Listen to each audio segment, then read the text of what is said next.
Bom, nessa série aqui que a gente está falando sobre exames laboratoriais, eu quero falar sobre um muito importante mesmo, que é o PSA, tisno prostático. E aqui eu chamo a atenção de homens e mulheres. Eu resolvi fazer esse vídeo por quê? Porque tem muita mulher que salva os seus maridos, marcando ali o médico, pedindo ali para que o médico solicite alguns exames, porque o homem é um bicho meio esquisito mesmo, ainda mais quando fala de exame relacionado à próstata, e etc e tal, e aí já pensa logo em toque e fica ali com um preconceito aí que cá entre nós, é ruim mesmo e tal, mas eu quero aqui mostrar como é que a gente pode usar o PSA de várias formas e não só olhando os valores dele, para que você aprenda a saber se você tem risco ou se o seu marido está em risco ali de ter um câncer ou não. É muito mais do que olhar o valor especificamente. E o médico também precisa desses conceitos. Esses conceitos são muito importantes. Então, quando a gente fala de valores ideais e a gente olha para o PSA, a gente precisa entender que esse é um exame muito importante e existem algumas relações que a gente tem que fazer com o PSA que vão basicamente dizer para a gente se um paciente tem alto ou baixo risco de ter um câncer de próstata. E, obviamente, se ele tiver um alto risco, a conduta precisa ser mais invasiva, com biópsia, às vezes com cirurgia e tal. Mas esse não é o foco aqui. Eu quero, nessa aula, fazer com que vocês entendam que o PSA é muito mais do que um valor a ser seguido. A análise do PSA tem todo um raciocínio pra gente entender juntos e vocês vão aqui conseguir estimar muito melhor o risco, né, de câncer de próstata, que é um câncer muito comum e mata ainda, infelizmente, bastante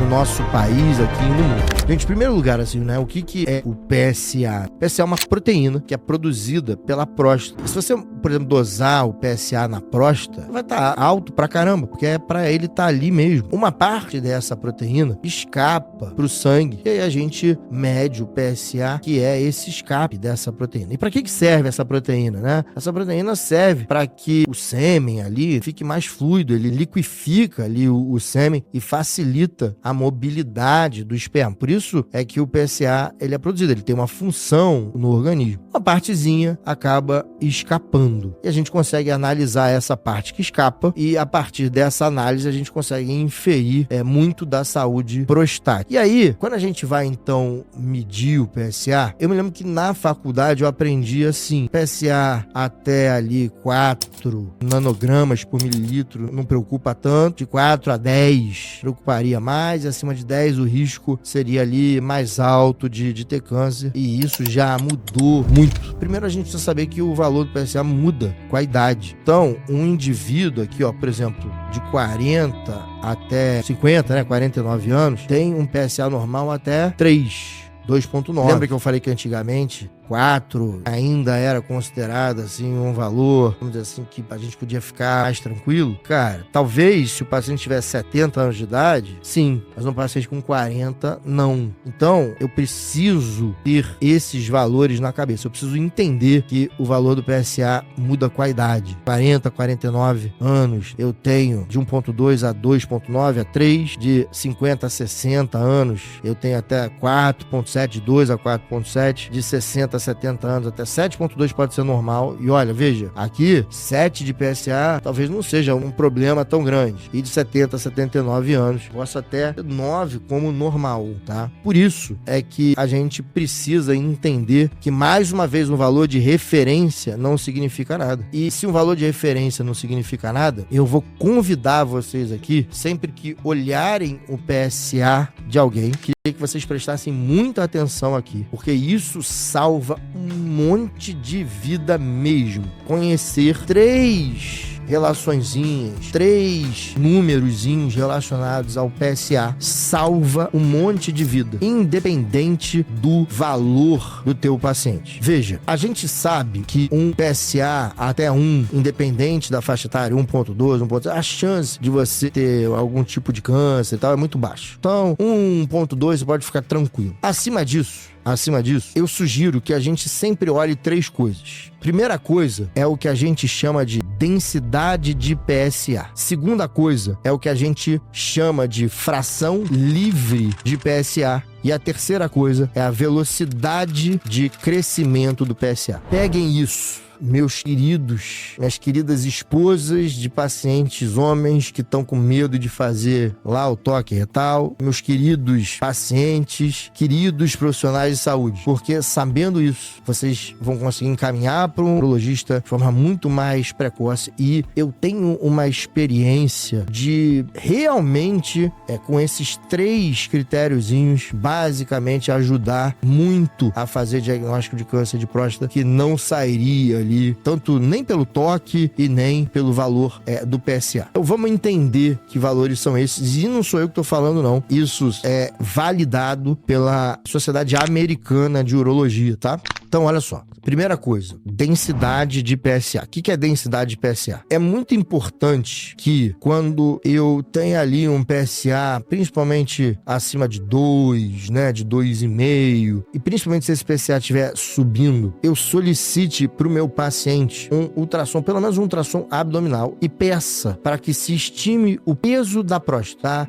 O exame é tranquilo, não precisa ser trans, né, retal, mas eu preciso ter isso pelo menos estimado. Por quê? Porque a gente espera que uma próstata pequena produza pouco PSA. Se eu tenho uma próstata pequena produzindo muito PSA, isso significa que aumenta-se a chance de ter um câncer ali dentro, né? Ou seja, imagina que eu tenho ali uma próstata de 30 gramas, que é uma próstata pequena. E imagina que eu tenho um PSA de 4,5 nanogramas por decilitro. Se eu pego 4,5 e 30, eu vou ver que 4,5 é 15% de 30, certo? 3, 10%, 1,5, 5%, 15%. Essa é a densidade do PSA. Eu pego o valor do PSA, divido pelo peso da próstata. Por quê? Porque eu quero saber se a próstata pequena está produzindo muito ou pouco PSA. E valores acima de 15% são altamente sugestível, não altamente sugestivo, sugestivo, mas uma densidade de PSA acima de 15%, basicamente tem uma probabilidade de cerca de 70% a 77% de ter um câncer por ali. Obviamente, né? Se for medido direito, se for medido sem ter relação sexual, se for medido ali com aqueles critérios que se deve fazer quando medir o PSA. Então, veja, eu vou até exagerar. Imagina uma próstata de 20 gramas, uma próstata pequenininha, e um PSA de, sei lá, 3. Veja que eu tenho ali os mesmos 15%. E 3 seria considerado um valor normal para quase todas as idades. Mesmo assim, aqui o risco é alto. Veja então que o valor absoluto não quer dizer muita coisa. Entenderam?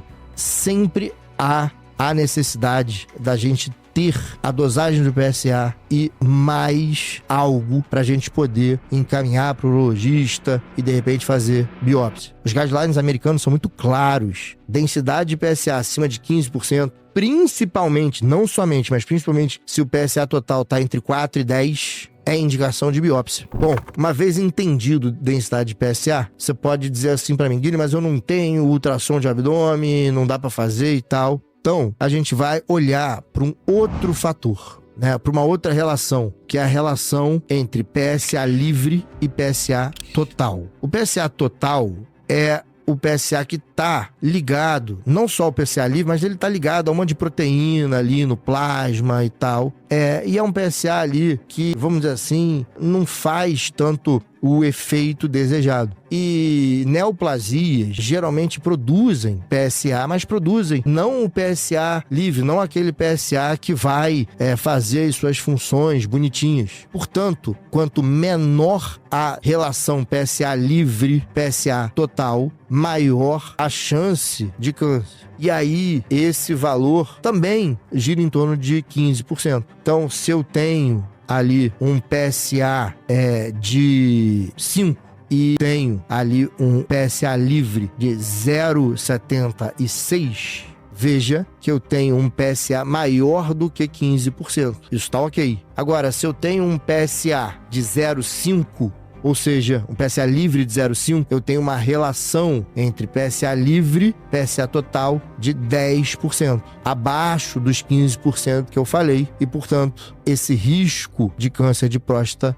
ele aumenta. Percebam que é diferente da densidade do PSA. A densidade do PSA, quanto maior, pior. Por quê? Porque próstata pequena tem que produzir pouco PSA. Se próstata pequena produz muito PSA, essa relação aumenta, o risco de câncer de próstata aumenta. Já a relação livre total é o contrário. Quanto menos, pior. Por quê? Porque geralmente câncer, eu brinco que produzem PSA muito, entre aspas, estragado. E o PSA livre seria um PSA que não seria estragado, tá? Isso é só uma forma didática de explicar. Então, se eu tenho um PSA livre menos de 15% do PSA total, também eu tenho um risco aumentado de câncer de próstata. Então, preciso sempre fazer essa relação. E outra coisa importantíssima é o seguinte: imagina que o meu PSA é 1,5, normal, e que as minhas relações estão completamente normais também. E 6 meses depois, eu faço um exame de PSA e o meu PSA, que era 1,5, aumentou para 2,5. Aumentou quase